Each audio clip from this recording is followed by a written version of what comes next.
que el duelo es algo que para cualquier ser humano es importante porque toca elementos básicos de nuestra vida. Independientemente de lo que hagamos, todos y todas hemos vivido algún duelo y podemos comprender la tristeza, el dolor, la vulnerabilidad que queda cuando perdemos a alguien querido. Es decir, es una experiencia humana con la que podemos sintonizar. Em, y entonces, por esto no nos es ajeno ni el duelo ni el dolor que implica el duelo. Pero en el seminario de hoy lo que queremos es hablar de aquellas circunstancias de duelo o de sufrimiento que por condiciones que hoy eh, compartiremos y analizaremos, se vuelven experiencias difíciles, se complican, y muchas de ellas pueden terminar siendo procesos vinculados al trauma. Así que quisiera plantear esta idea. Cuando hablamos de duelo, no estamos hablando de algo eh, que no conozcamos, estamos hablando de algo que nos es inherente. Y cuando hablamos de duelo, cuando hablamos de trauma incluso, no estamos hablando de algo que le ocurre a otra persona, ¿m? Seres, digamos, pobres, raros, a quienes la vida, ¿no? ha, digamos, ha tomado por sorpresa en una esquina, ¿no? O que han vivido una catástrofe lamentable, sino que estamos hablando de la vida que todos y todas tenemos de alguna manera, ¿no? Porque vivimos en un mundo que a nivel contextual y a nivel social es bastante violento. ¿M? Entonces, la violencia es la, digamos, la contracara del trauma. ¿M? Cuando hablamos del trauma, este es un segundo elemento que tenemos que tener en cuenta. Cuando hablamos del trauma, estamos hablando de la manera en la que muchas veces la violencia o la catástrofe se manifiesta en nosotros, a partir de que eso genera una necesidad de adaptación, algo que es tremendo, ¿no? Y el trauma es el encuentro con lo tremendo, con lo tremendo, con lo absolutamente eh, devastador. El trauma es producto de esa experiencia, ¿no? Y este interés que ha surgido en el trauma, como siempre decimos, tiene que ver con que primero hemos cobrado conciencia en los últimos años de formas de tratamiento del trauma y de acompañamiento, pero también por otro lado, hemos cobrado conciencia eh, de la presencia lamentable de la violencia en nuestras vidas y de los efectos devastadores que esto tiene. Entonces, un segundo elemento que yo estaré comentando a lo largo de toda la sesión y que está presente en nuestras formaciones también, es que muchos tipos de trauma tienen como contracara la violencia. ¿Mm? Y es imposible entender el trauma si no entendemos la violencia de fondo, ¿no? Y viceversa, ¿no? Y viceversa. Esto nos ha llevado a nosotros a trabajar con muchas personas en muchísimos lugares del mundo tratando de comprender el fenómeno traumático y el fenómeno violento como algo que tiene que ver y tiene sentido. Y no es algo que se pueda tomar a la ligera, ¿no?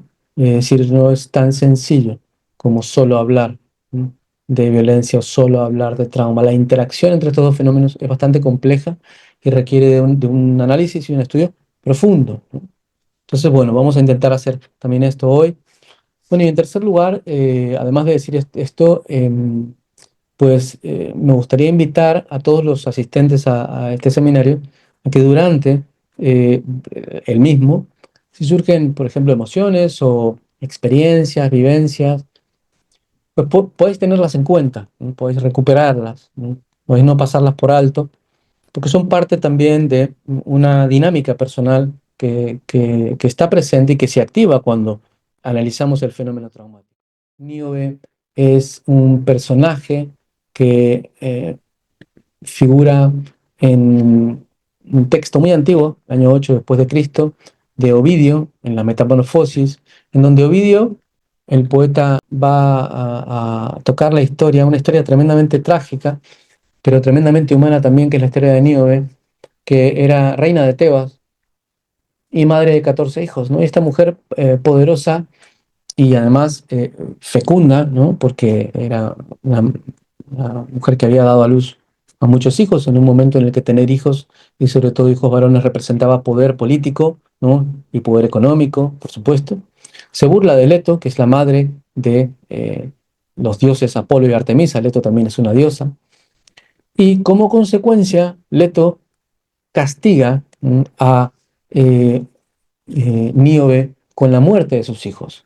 Aquí vemos una estatua, ¿no? de Níobe en esa actitud y en esa mirada, ¿no? hacia el cielo, trágica, dolorosa, ¿no?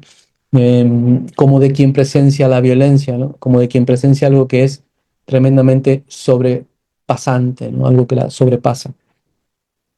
¿Qué ocurre en este mito? En este mito ya se plantea algo muy interesante, que es la presencia de primero de una violencia en una pérdida repentina como castigo, ¿no? Hay una pérdida vinculada a la violencia. Acá los hijos no mueren por muerte natural, sino que mueren, ¿no? asesinados, ¿no? Sin ningún tipo de miramientos directamente, ¿no? Y también en el mito se plantea un dolor sin consuelo, es decir, la dificultad para poder reformular la identidad. Y acá es donde hay algo muy interesante en este mito, y es que cuando ocurre esto, Níobe, cuando mueren sus hijos, se transforma en una piedra. Y se transforma en una piedra eternamente, digamos, que eternamente está llorando. Una piedra que expulsa lágrimas eternamente. Eso es lo que plantea el mito, ¿no? Y en este mito, de manera, por supuesto, poética y de manera precientífica, Ovidio nos está dando a entender también, tal vez, el hecho de que cuando hay una muerte tan sobrecogedora y catastrófica como esto, y cuando alguien presencia esta muerte, hay una imposibilidad para reformular su identidad. Es imposible ser la misma persona después de algo así. La identidad queda truncada, transformada, ¿no?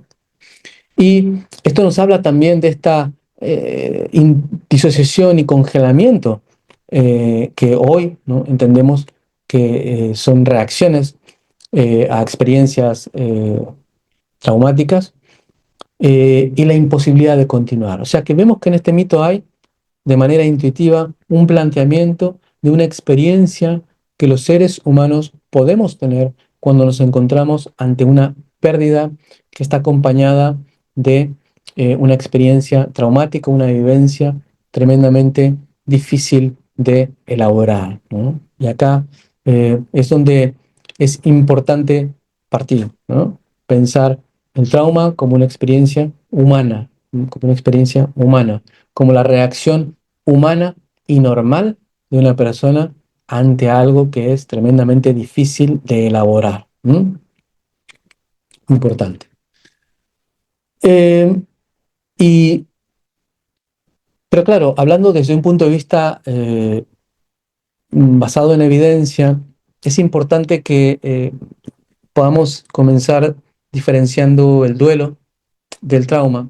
Y bueno, dado que al final de esta sesión tendremos un espacio para preguntas, para respuestas, para comentarios, y que podamos también plantear esto, y yo hablaré más en el seminario de hoy, eh, pues lo primero sería definir eh, qué es el duelo, ¿no? Entonces, el duelo es una palabra que obviamente está vinculada a dolor, y implica psicológicamente un amplio rango de reacciones y que se producen luego de una pérdida. Esta es la clave del duelo. El duelo es un dolor profundo y lo que explica el duelo es esa pérdida. Pero es una pérdida que refleja y que se siente en la medida en que ha habido una separación de una figura de apego, ¿no? Es decir, sentimos dolor y sentimos dolor en la medida en que hemos desarrollado previamente un apego a esa figura que perdemos, ¿no es cierto? Por esto es que eh, cuando nos enteramos de muchas catástrofes a nivel mundial y nos empezamos a familiarizar con la cultura de las personas que están muriendo hoy en muchos lugares del mundo, comenzamos a sufrir. Pero no hasta que pasa eso. Es decir, que el duelo es la consecuencia del apego, ¿m? Necesariamente. Pero este duelo, que es una experiencia normal, el duelo es una experiencia absolutamente normal, y que tiene que ver con la necesidad de reconstrucción y de procesamiento de esa pérdida, ¿no? Es decir, ese dolor permite la mirada hacia adentro, permite una vuelta a la interioridad, y esa tristeza ayuda a las personas a poder elaborar esa pérdida, ¿no? Implica cambios emocionales, comportamentales y cognitivos. Es decir, vamos a ver cosas en alguien que tiene un duelo, por ejemplo, tristeza, preocupación, retirada del contexto social, puesto es normal que una persona que vive un duelo no quiera eh, ser parte de contextos que a lo mejor implican un premeditado festejo, ¿no? O una alta sociabilidad, ¿no? Porque la persona no está preparada en este momento para enfrentarse a semejantes tareas, ¿no? Sociales. Necesita espacio interior para hacer el duelo, ¿no? O sea, no es una cuestión voluntaria, es una cuestión de espacio psicológico, podríamos decir, ¿no? La persona que está en un duelo no tiene muchas veces espacio para algo diferente, ¿no? Y desde luego aquí ya podrán darse cuenta de que cuando un duelo se prolonga, desde luego que produce muchísimos problemas sociales a las personas, ¿no? Y bueno, también hay problemas cambios en el ritmo de la alimentación y sueño que pueden ser problemáticos. Esto lo sabemos, ¿no? En la formación, tanto en psicoterapia como en la formación de trauma y mindfulness, evaluamos y reflexionamos sobre el efecto del trauma y el dolor en el sistema nervioso y sabemos, ¿cierto?, que nuestro sistema nervioso autónomo responde de manera activa a las amenazas del medio ambiente, como puede ser una muerte, ¿no?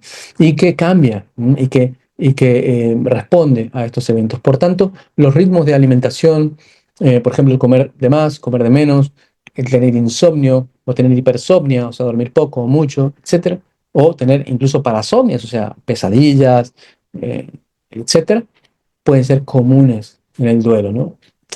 Em, pero me gustaría hablar un poco del trauma antes de pasar a las características similares. Y es importante entender que el duelo es diferente al trauma. Cuando hablamos de trauma nos estamos refiriendo básicamente a una reacción. Hay muchas formas de entender el trauma. Podríamos hablar de básicamente tres E's del trauma, que es la forma en la que a mí me gusta más explicar el trauma.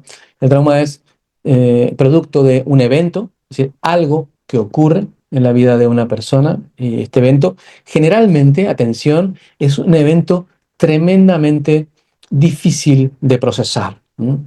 Algunos autores, como veremos hoy en el seminario, sostienen que la característica básica de ese evento difícil de procesar tiene que ver con la cercanía a la muerte o a la posibilidad de morir.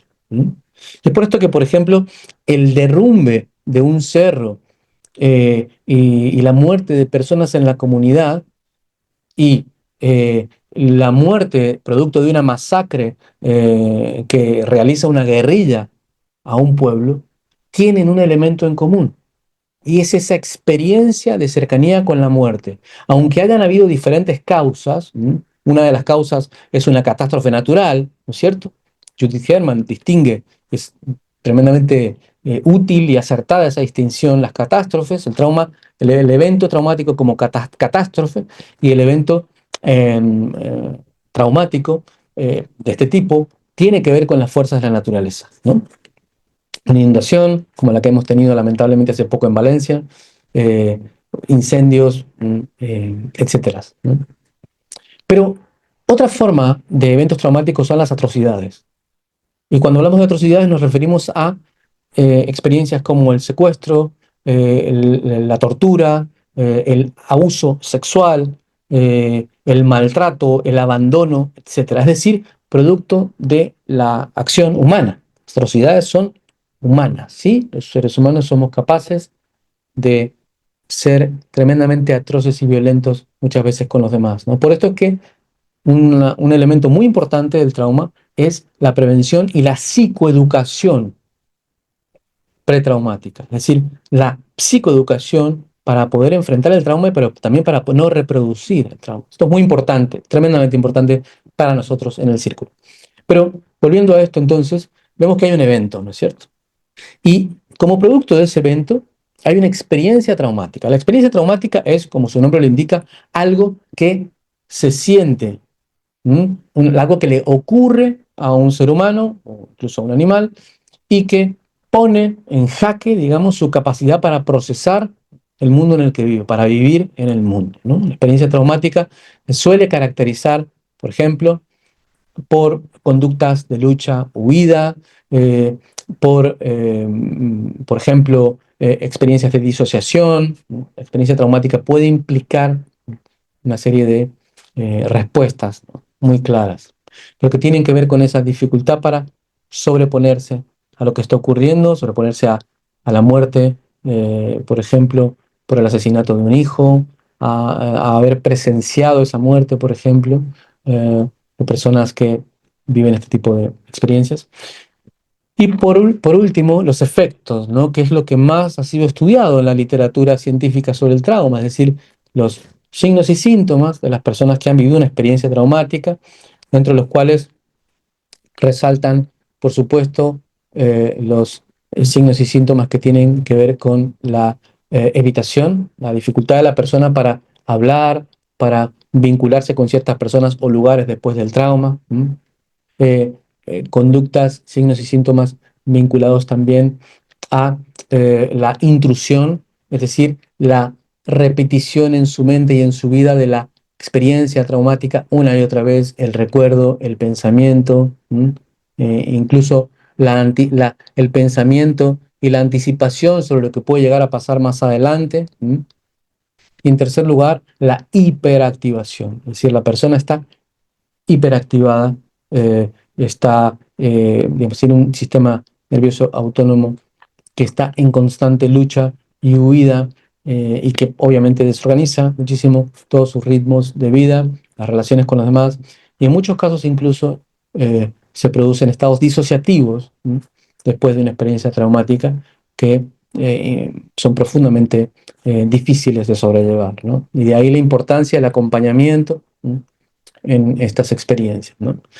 Pero entonces, definido esto y dicho esto, y planteado la experiencia traumática como una experiencia humana normal, que cualquier persona podría tener si se enfrenta a determinadas circunstancias, por supuesto con divergencias en relación con nuestra historia de apego, etcétera, podemos ver que hay algunas similitudes entre el duelo y el trauma, ¿no?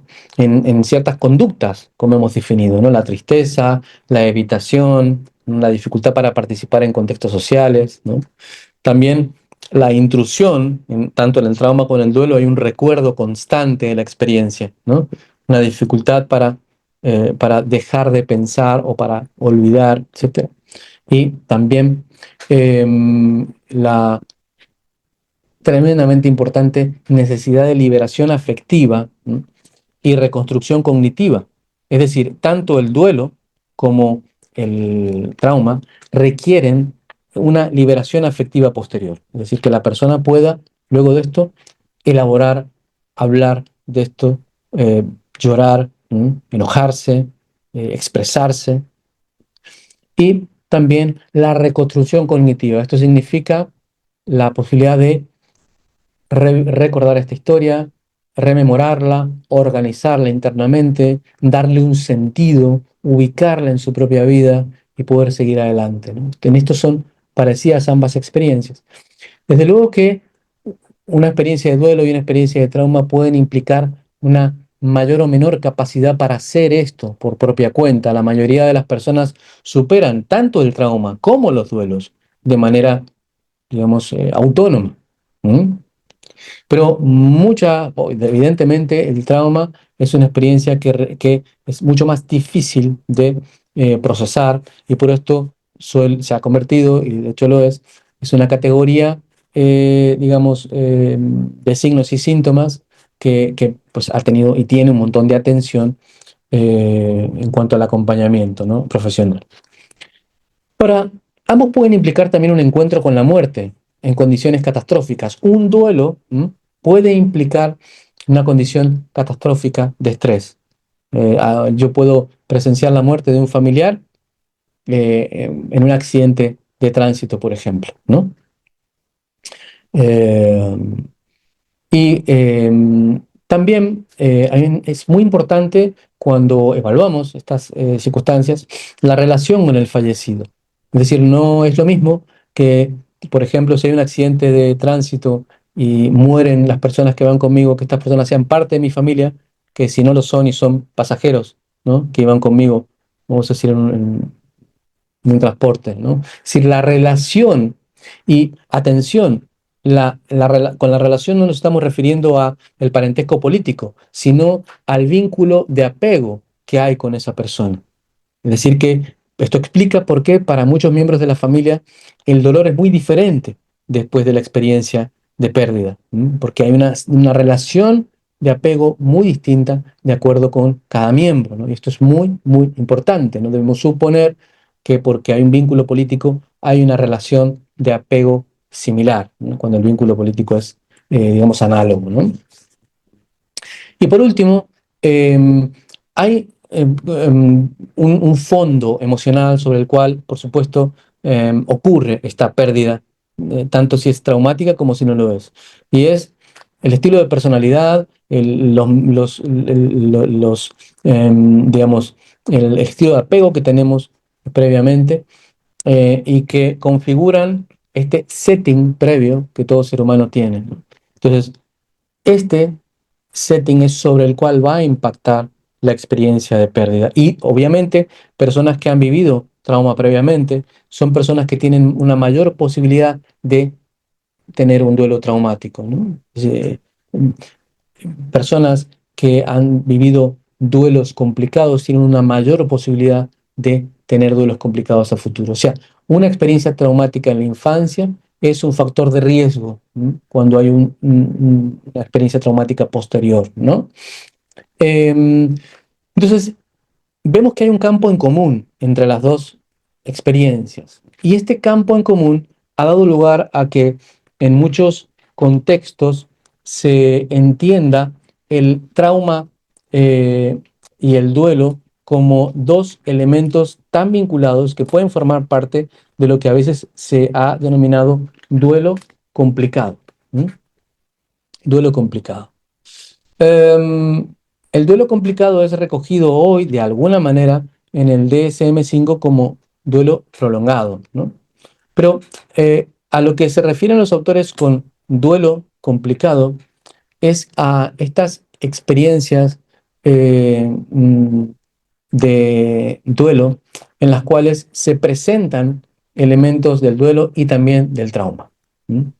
Del duelo y también del trauma. Eh, entonces, ¿cuáles son estas características? Vemos que hay estrés por separación. La persona, por ejemplo, está reactiva en torno a la pérdida que ha tenido, que esto es típico del duelo, pero también hay estrés traumático, es decir, hay una experiencia de sentirse sobrepasado e hiperactivado, pero que no está vinculada, digamos, con la separación, sino con el tipo de separación que se ha producido. ¿Mm? Con el tipo de separación que se ha producido.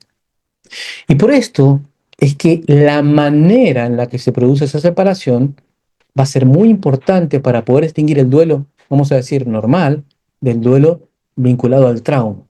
¿Mm? La forma en la que se produce esa pérdida. ¿Mm?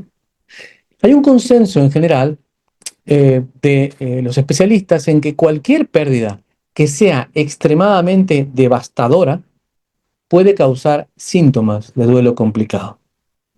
Es decir, cualquier experiencia en la que se involucre la muerte repentina, como puede ser un accidente de tránsito, ¿no?, o de tráfico, eh, o una experiencia deshumanizante, como se puede producir cuando hay un secuestro o cuando hay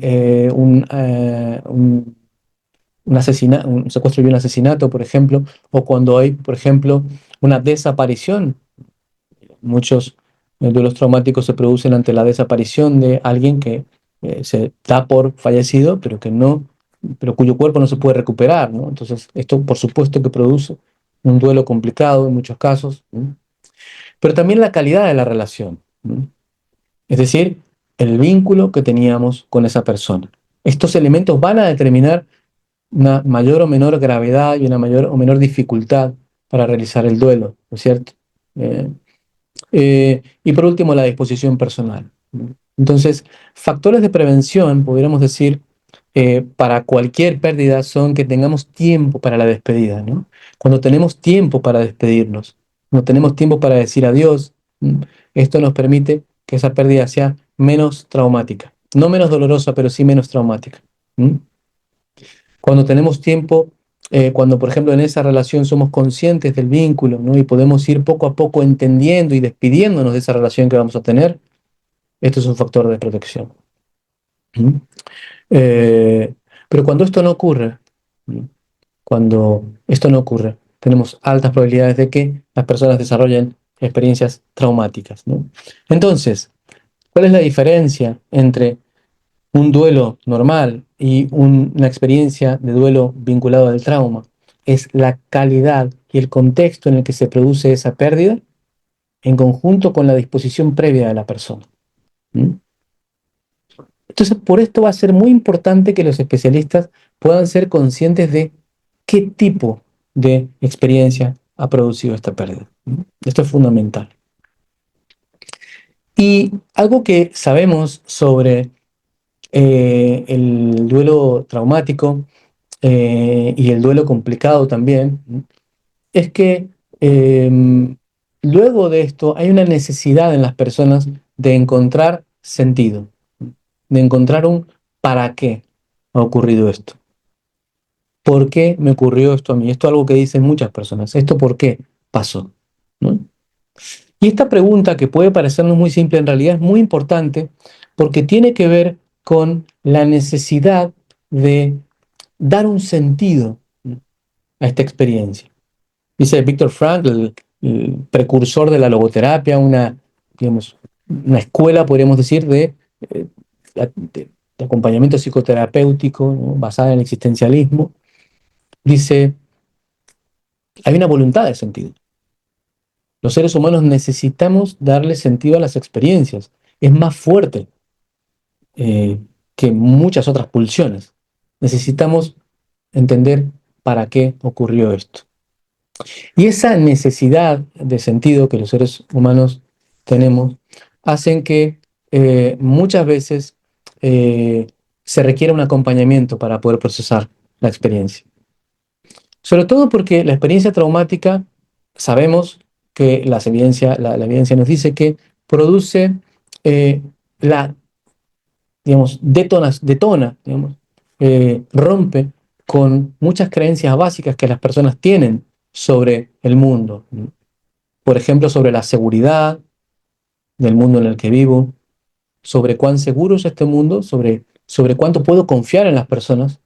El trauma rompe totalmente con ese sentido de confianza que las personas tienen.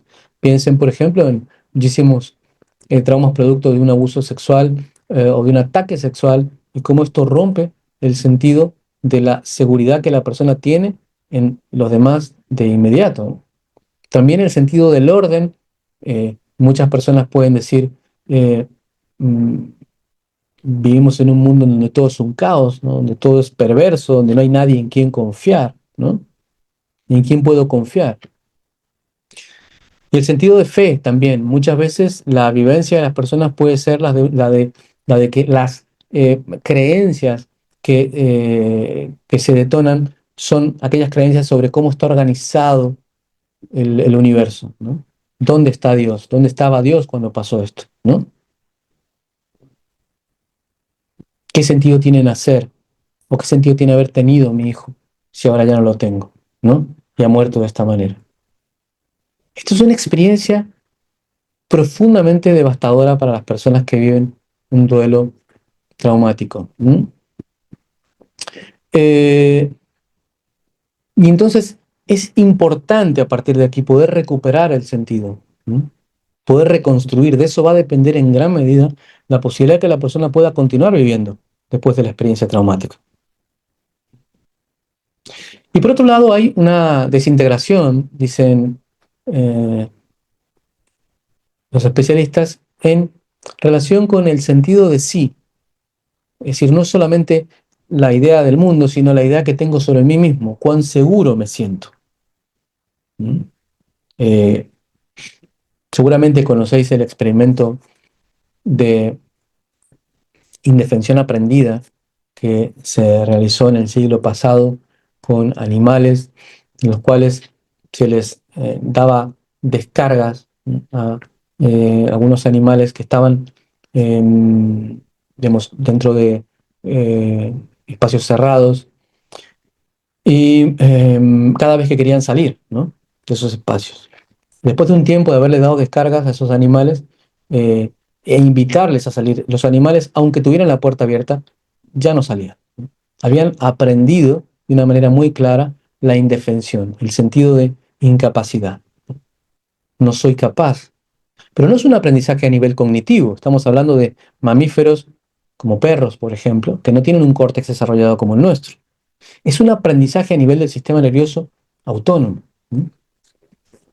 Es un aprendizaje a nivel de la amígdala. Es un estado de alarma permanente en el que el animal entra a partir de estas descargas eléctricas y que hace que no sea capaz de enfrentar lo que otros animales sí pueden enfrentar.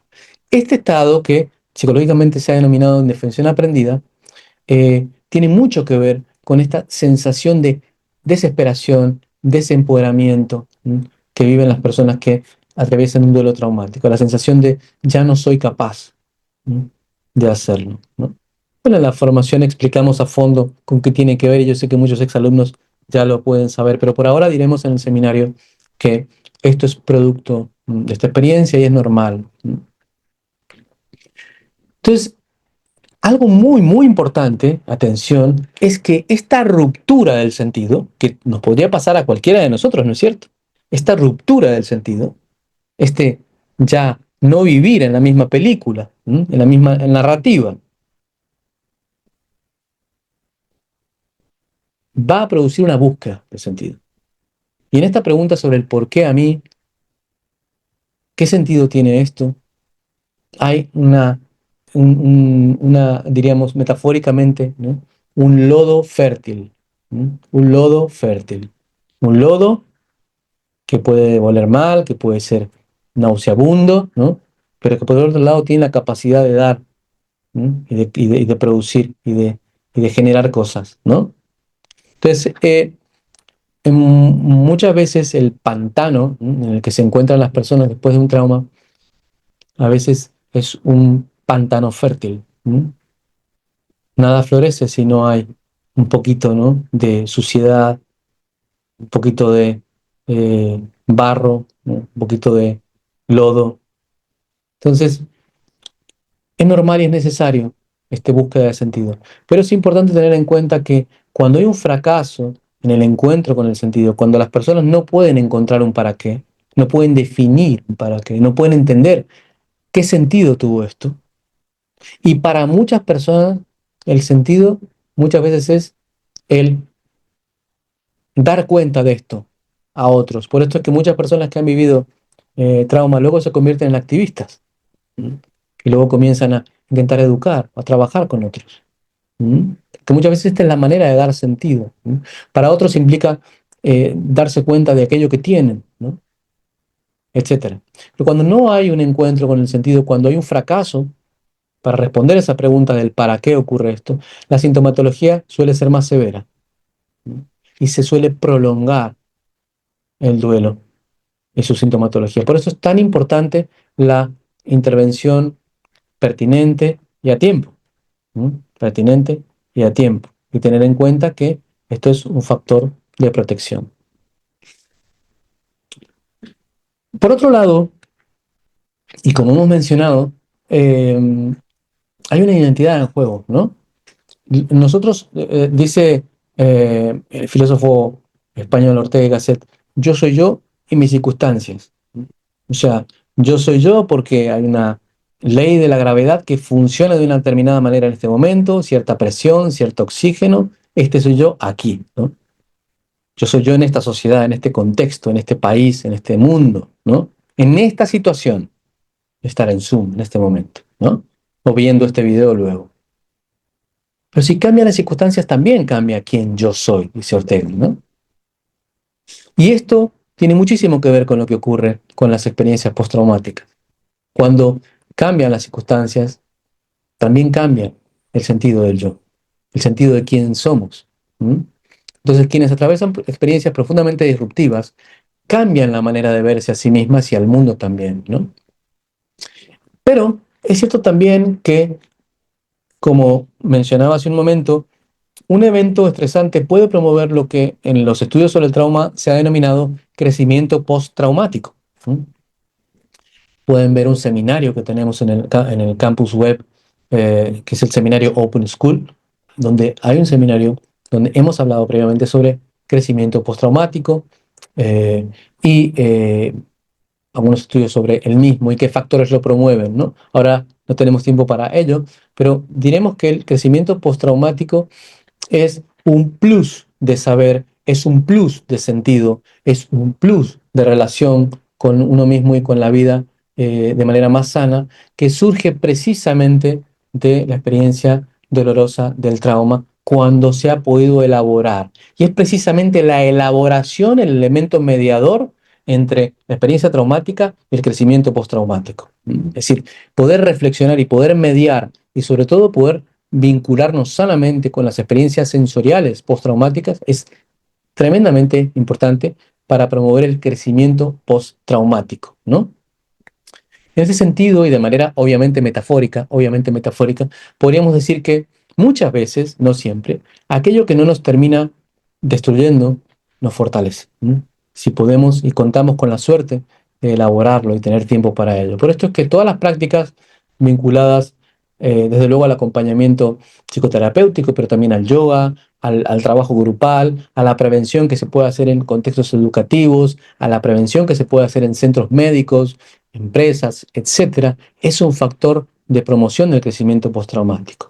Y por esto no tenemos que entender que el trabajo con, con la prevención y el acompañamiento del trauma es exclusivamente un trabajo que se realiza en un lugar determinado, sino que es un trabajo transversal que debe implicar a muchas áreas dentro de nuestra sociedad. Esto es muy importante y de hecho nosotros en la formación en trauma hablamos de esto cuando hablamos del cuidado informado en trauma en organizaciones, ¿no? Y lo importante que es que las organizaciones, así en plural, ¿no?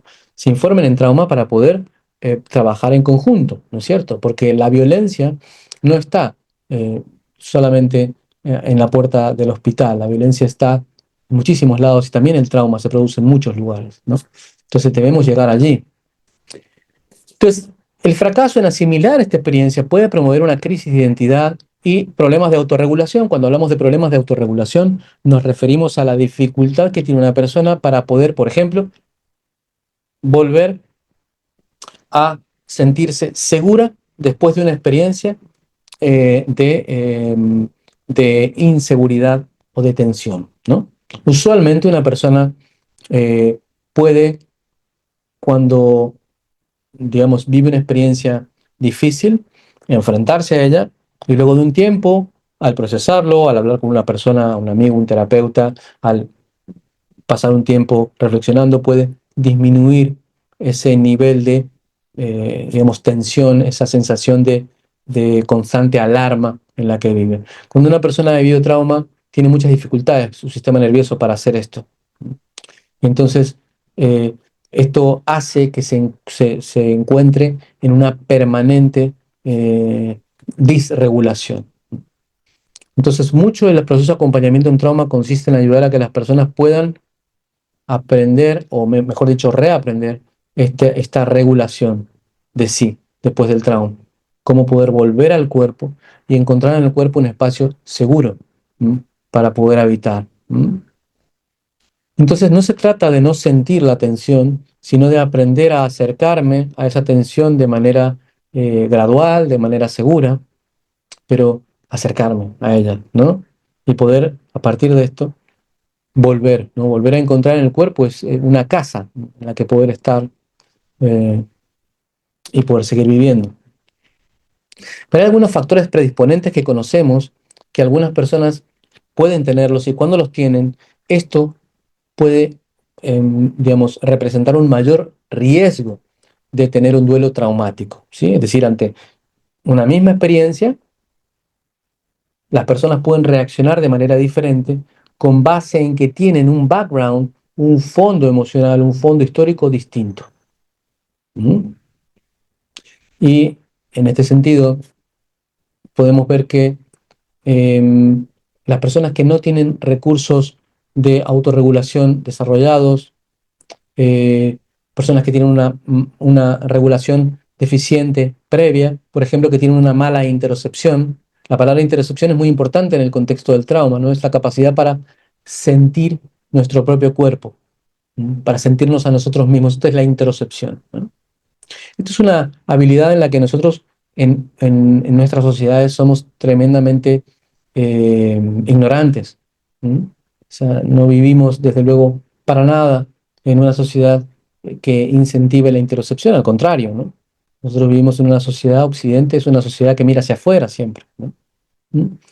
De hecho, el contacto con muchas eh, filosofías actualmente o planteos filosóficos eh, em, que provienen o que han sido originados en Oriente, ha hecho que comencemos a reflexionar, ¿no? Sobre cómo está construido el mundo y también sobre la importancia que tiene el cuerpo en la manera en la que vemos el mundo, ¿no?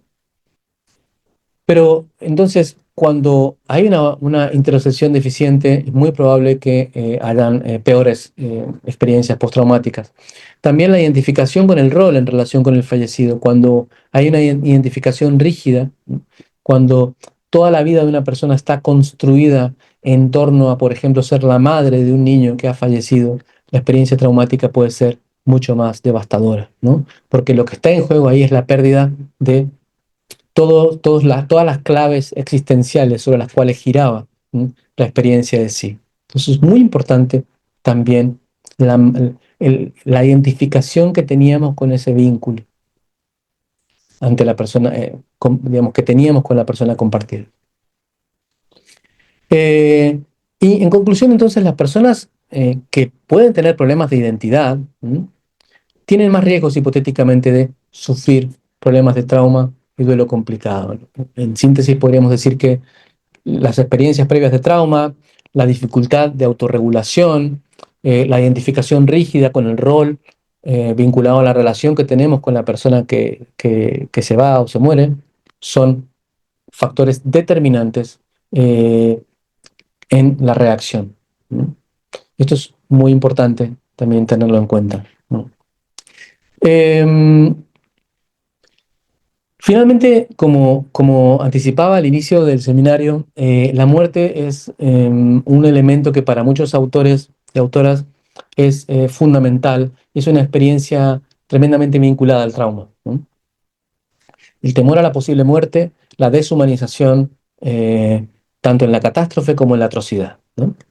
Y la violencia nos duele y nos destruye precisamente porque deshumaniza y porque nos acerca a la muerte, ¿no? Esa es la clave de la violencia, ¿no? La violencia nos acerca simbólicamente a la muerte. Em, y la ansiedad a la muerte o ante la muerte está vinculada fuertemente con el trauma y el duelo complicado. Las personas en investigaciones realizadas eh, en este sentido por Tosnikova en 2005 demostraron que mientras mayor ansiedad frente a la muerte tenían, más difícil solía ser el trauma posteriormente, ¿no? Y además, esta investigación demostró que los síntomas disociativos, eh, es decir, eh, la dificultad que una persona tiene después de una experiencia traumática de relacionarse consigo misma como un todo completo, ¿no? y la permanencia de un funcionamiento en partes o en bloques, ¿no? Es decir, podríamos entender la disociación como la expulsión de una parte de nuestra experiencia de la conciencia, ¿no? Y estos elementos y estas experiencias disociativas funcionaban como mecanismo defensivo, es decir, ayudaban a evitar pensamientos o emociones dolorosas vinculadas a la pérdida, sobre todo en situaciones de trauma, ¿no? Un caso muy clásico es la amnesia disociativa, ¿no? Es decir, la dificultad de una persona para recordar lo que ocurrió debido a que esta dificultad para recordar lo que ocurrió le ayuda a seguir viviendo, ¿no? Por esto es que decimos que la reacción traumática es lo mejor que una persona ha podido hacer en un momento dado con lo que tenía. ¿Mm? Y por esto hay que honrar también esa reacción a posteriori en el proceso de trabajo, ¿no? Porque esto es lo mejor que pude hacer en ese momento. Esto no es fácil de entenderlo en un principio, pero es muy importante poder tenerlo claro en el acompañamiento porque permite desestigmatizar. ¿Mm? Eh, y uno de los problemas que tenemos en la sociedad actual es la tremenda estigmatización que se ha hecho de las personas que sufren o que han sufrido trauma, ¿no? Cómo se los ha entendido históricamente como raros, equivocados, incompletos. Y hoy entendemos, y el círculo está tremendamente vinculado con esa concepción, ¿no? De que no hay nada más normal que el sufrimiento, ¿no? No hay nada más natural que el sufrimiento. Y que en todo caso el problema es la relación que establecemos con ese sufrimiento a nivel personal y a nivel cultural y social. Y evidentemente tenemos una pésima relación con nuestro sufrimiento a nivel cultural, ¿no? Entonces, gran parte del trabajo de hablar del sufrimiento postraumático como algo normal, como algo esperable, como algo que incluso puede ser honrado, tiene que ver con que esto no significa que sea deseable sufrir. Desde luego que no es deseable sufrir. Pero muchas veces el sufrimiento postraumático es lo mejor que pudo pasarle a alguien para poder seguir vivo. Y entonces es fundamental evaluar eh, a una persona que ha vivido estas experiencias, ¿sí? Para posteriormente a esa evaluación poder determinar cuál es el camino a seguir. Así que yo quisiera que de cara a la síntesis de esto que estamos comentando en este momento, pudiéramos detenernos unos instantes eh, a, a reflexionar sobre algunos principios básicos de acción en situaciones de duelo traumático. Algunos principios básicos. Y desde luego que estos principios son principios que deben ser realizados en función del tipo de trabajo y especialización que cada cual tiene, ¿no? Eh, y no son principios que pueda poner en juego cualquier persona, sino que requieren desde luego una capacitación muy contundente y muy específica, ¿no? Para ello, pero desde luego que en principio es la formación adecuada, ¿no? La capacidad para entender y diferenciar el trauma del duelo. En segundo lugar, también el reconocimiento temprano de circunstancias, ¿no? Green recomienda uno de los estudios más importantes del mundo en este tipo de duelos y pionero ha sido el estudio Green. Reconocer las circunstancias de duelo de manera temprana ayuda a distinguir entre un potencial duelo traumático o no. Es decir, si la muerte ha sido violenta, repentina, si estaba el sobreviviente en la muerte o se lo han comunicado, si ha habido falta de apoyo social posterior. Tenemos que entender que uno de los factores más importantes en la recuperación postraumática es el apoyo personal y social con el que una persona cuenta después de haber vivido la experiencia. ¿Mm? Solemos, como no tenemos un pensamiento contextual en la sociedad en la que vivimos, solemos pensar de una manera bastante lineal y causal, ¿no? Y pensamos que el trauma es producto de lo que ocurrió antes. Y no entendemos que muchas veces el trauma es producto de lo que ocurrió durante y después de la experiencia traumática. Y que esto implica tremendos efectos. Por esto es que la atención es muy importante. Y por esto es que los cuidados informados en trauma de las organizaciones son fundamentales.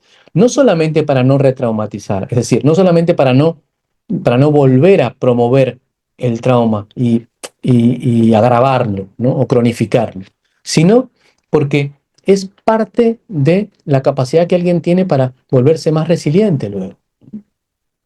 Y como ves, se requiere muchísima reflexión a nivel social. Todavía estamos, yo diría, en el mundo de habla hispana, en pañales, en muchos sentidos, en este aspecto, ¿no? En este aspecto. Em, y por otro lado, la evaluación inicial del trauma, ¿no? Evaluar la naturaleza del evento, cuál es el rol, cosas que hemos mencionado ya, nivel de violencia, el sentido de responsabilidad, si hay una red de apoyo. Todo esto nos va a permitir entender y diferenciar si estamos ante un duelo traumático o no. ¿Mm?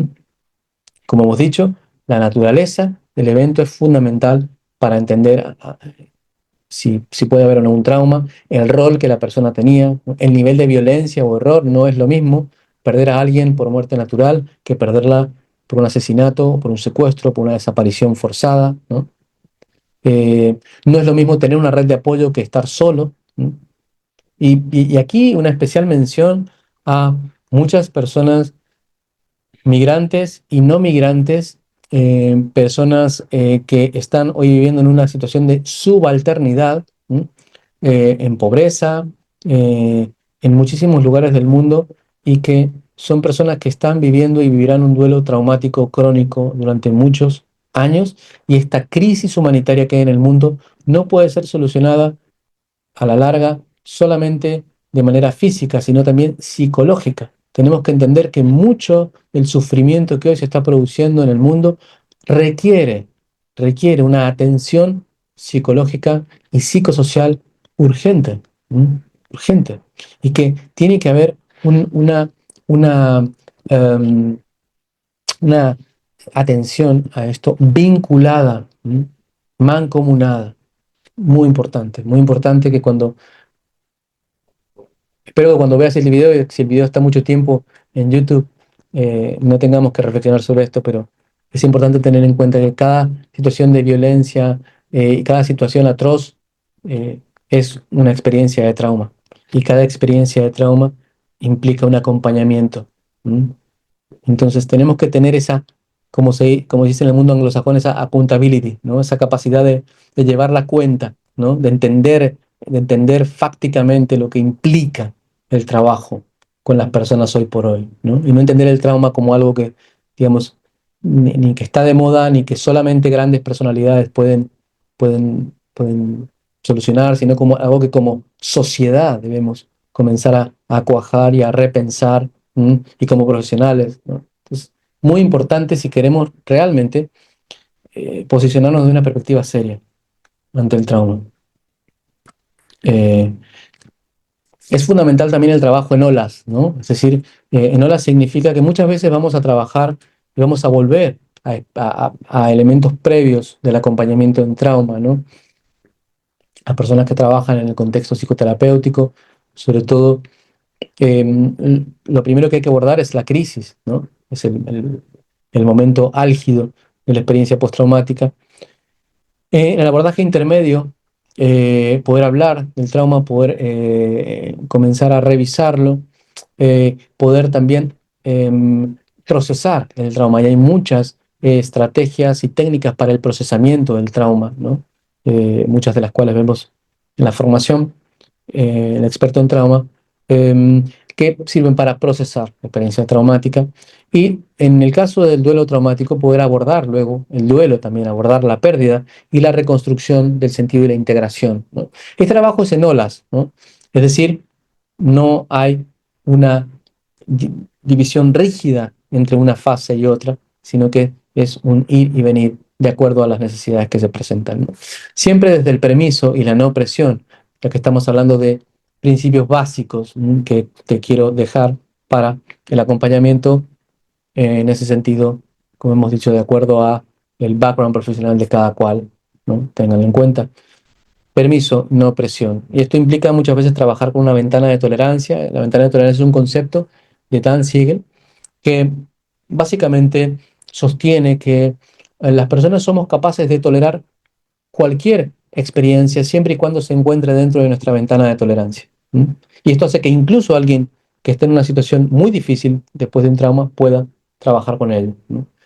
El acompañamiento implica poder analizar cuál es la ventana de tolerancia, que la persona entienda cuáles son sus límites y poco a poco irlo ampliando, ¿no? Y generar espacios de seguridad, ¿no? Con las personas, espacios de seguridad. Espacios que impliquen la seguridad, y la seguridad en este sentido la entendemos no solamente como la seguridad policial o la seguridad, digamos, física, sino como la seguridad vincular y psicológica.